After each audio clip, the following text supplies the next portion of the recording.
बच्चे को संस्कार देने की जिम्मेदारी माँ की है कि पिता की? ऐसे तो दोनों की जिम्मेदारियां हैं, पर माँ की ज्यादा है। क्यों? क्यों? क्योंकि बच्चा माँ के साथ ज्यादा रहता है। इसलिए बच्चा भाषा किसकी सीखता है, पिता की या माँ की? बोलो। बच्चा हमेशा पिता की भाषा नहीं बोलता, बच्चा हमेशा माँ की भाषा बोलता है। इसलिए माँ की भाषा बोलने से भाषा का नाम ही पड़ जाता है मातृभाषा। ये मेरी मातृभाषा है। मातृभाषा मतलब जो माँ ने सिखाई है। किसने सिखाया है? इसलिए पितृभाषा नहीं होती। कौन सी भाषा होती है? मातृभाषा। क्योंकि हम वो भाषा बोलते हैं जो हमारी माँ बोलती है। माँ ही बच्चे को बोलना सिखाती है। बच्चा वही सीखता है जो माँ चाहती है। तुम्हारा बच्चा है ना, क्यों नहीं सुनता?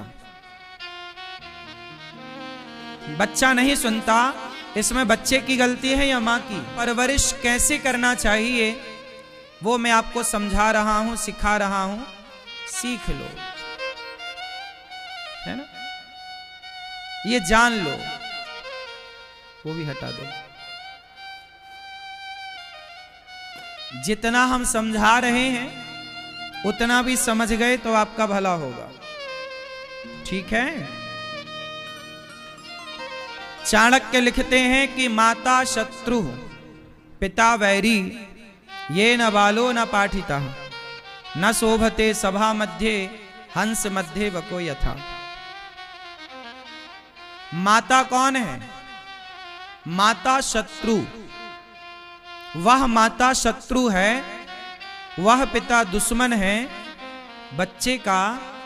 आपका बेटा किसी का मर्डर करता है, मार करके जेल चला गया, तो ये बच्चे की जो जिंदगी बिगड़ी है तो केवल उस बच्चे का ही कसूर है क्या? किसका कसूर है मेरी मां? माटी तो कुम्हार के हाथ में ही थी ना। कुम्हार चाहे तो माटी से चिलम बनाए और कुम्हार चाहे तो माटी से घड़ा बनाए। वही माटी चिलम भी बन सकती है और वही माटी घड़ा भी बन सकती है। बात सही है कि गलत है? माटी थोड़ी कहेगी कि नहीं मैं चिलम नहीं बनूंगी, माटी थोड़ी कहेगी कि मैं घड़ा नहीं बनूंगा। माटी तो कुम्हार के, माँ एक कुम्हार है और बच्चे उसके हाथ की माटी। माँ चाहे तो चिलम बनाए बच्चों को, जो खुद भी जलेगा औरों को भी जलाएगा, और माँ चाहे तो घड़ा बनाए बच्चों को, स्वयं भी ठंडे रहेंगे, औरों को भी शीतलता प्रदान करेंगे। ये तो माँ के हाथ में है ना।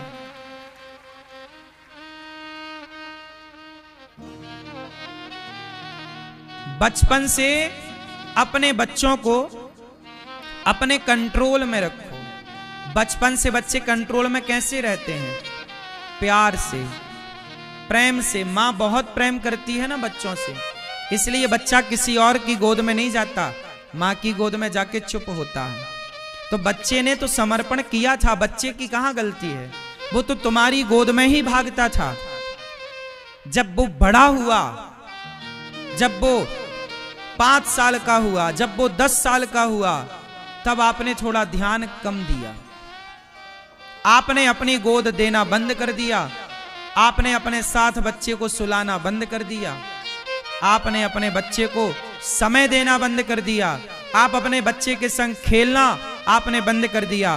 तो बच्चों को तो चाहिए ना कोई और, या तो आप दो समय, या तो आप खेलो उनके संग, या तो आप बात करो उनसे, या फिर वो किसी के संग तो खेलेंगे, किसी के संग तो बात करेंगे। और वो कहीं गलत हाथों में लग गए तो फिर रोने के सिवा कुछ ना रहेगा। अच्छा बताओ, कैकई गलत थी क्या? कैकई राम से बहुत प्यार करती थी, कैकई माँ को अपनी माँ कहते हैं। कैकई भी राम से प्राणों से ज्यादा प्यार करती हैं। कैकई भरत से प्यार नहीं करती थी, कैकई राम से ज्यादा प्यार करती थी। लेकिन जब से कैकई को मंथरा की संगति मिली, और मंथरा की संगति कितनी मिली, ज्यादा से ज्यादा 1 घंटे बैठी होगी वो पास में। 1 घंटे में ही उसने जीवन भर के रिश्ते को खत्म कर दिया। 1 घंटे में। कुसंग की आग है, सारे जीवन भर की मेहनत को जरा सा कुसंग बिगाड़ देता है। इसलिए मैं मां और पिता से प्रार्थना करूं कि आप अपने बच्चों को बच्चा मत मानो। आप अपने बेटे को जब वो थोड़ा बड़ा हो जाए, जब मां की चप्पल तुम्हारी बेटी के पांव में बराबर आने लग जाए, तो फिर बेटी और बेटे को बेटा बेटी मत मानो, उन्हें अपना दोस्त मानो। कितना अच्छा होगा ना जब एक बाप अपने बेटे के कंधे में हाथ रख के दोस्त की तरह बातें करेगा। यदि मैं अपने बेटे का दोस्त बन जाऊं तो मेरे बेटे को बाजार के दोस्त तलाशने नहीं पड़ेंगे, क्योंकि मैं दोस्त की भरपाई कर दूंगा। आप यदि अपनी बेटी की बेस्ट फ्रेंड बन जाती हो, बेस्ट दोस्त बन जाती हो, तो आपकी बेटी को बाजार में किसी और लड़की को दोस्त बनाने की जरूरत नहीं पड़ेगी। कहीं उससे कोई गलत दोस्त मिल गई और वो गलत हुई तो तुम्हारी बेटी को भी वो अपने जैसा बना देगी। जैसे मंथरा थोड़ी देर के लिए बैठ गई कैकई के पास। कितनी देर के लिए बैठी? घंटे भर के लिए बैठी होगी ज्यादा से ज्यादा। उस 1 घंटे में तो उसने आग लगा दी। कुसंग बहुत मायने रखता है और सत्संग भी बहुत मायने रखता है। सुनो, एक पेड़ को तैयार होने में ना 1 साल का पौधा कितना बड़ा होता है। 1 साल में पौधा इतना सा होता है, 2 साल में इतना बड़ा होता है, 3 साल में 3 साल लगे थे तैयार होने में, और बकरी आई और 5 मिनट में खा के चली गई। एक पौधे को तैयार होने में कितना टाइम लगा था?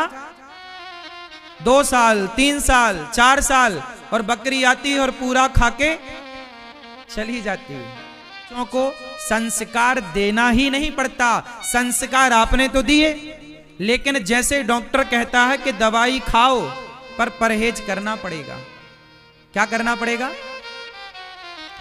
अब किसी को शुगर की बीमारी है, वो इंसुलिन तो ले रहा है, दवाई गोली तो ले रहा है, लेकिन बराबर वो रसगुल्ला खा रहा है, जलेबी खा रहा है, चाय पी रहा है, तो इंसुलिन का कोई फायदा होगा? उत्तर दो। दवाई का कोई फायदा होगा? भाई दवाई तो ले रहे हो पर परहेज तो करो। ऐसे ही माँ बाप अपने बच्चों को संस्कार तो दे रहे हैं, पर कुसंग से क्या परहेज है? अब आपने तो कहा कि महाराज जी हमने तो कोई कसर नहीं छोड़ी बच्चों को संस्कार देने में। हाँ, आप अपनी जगह सही है, आपने संस्कार दिए, पर जो कुसंग था क्या उसे रोका? क्या बच्चों को गलत संगति से रोका? नहीं। इसलिए लाख संस्कार देने पर भी बच्चे बिगड़ जाते हैं। आपसे मेरी इतनी प्रार्थना है कि बच्चे मां बाप के हाथ में होते हैं। आप उनके दोस्त बनो, आप ही बच्चों के सही मार्गदर्शक बनो। किसका प्रभाव ज्यादा है, सुनने का कि देखने का? बच्चे कहां से सीखते हैं? मां बाप, बच्चे दादी घंटी बजाती है तो बच्चा भी उठा के घंटी बजाने लगता है। मां आरती करती है तो बच्चा भी उठा के आरती। क्यों?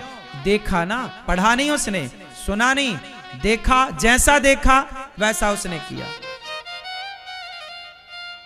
इसलिए अपने घर का माहौल इतना अच्छा रखिए कि आपके बच्चे अच्छा देखेंगे तो अपने आप बच्चे अच्छा बनेंगे। इसलिए मेरी प्रार्थना है कि पहले अपने घर का माहौल बढ़िया करो। बच्चों के सामने माँ बाप को थोड़ा सावधान रहना चाहिए, पति पत्नी को भी बच्चों को लेकर। आपकी सबसे बड़ी संपत्ति क्या है? आपके बच्चे।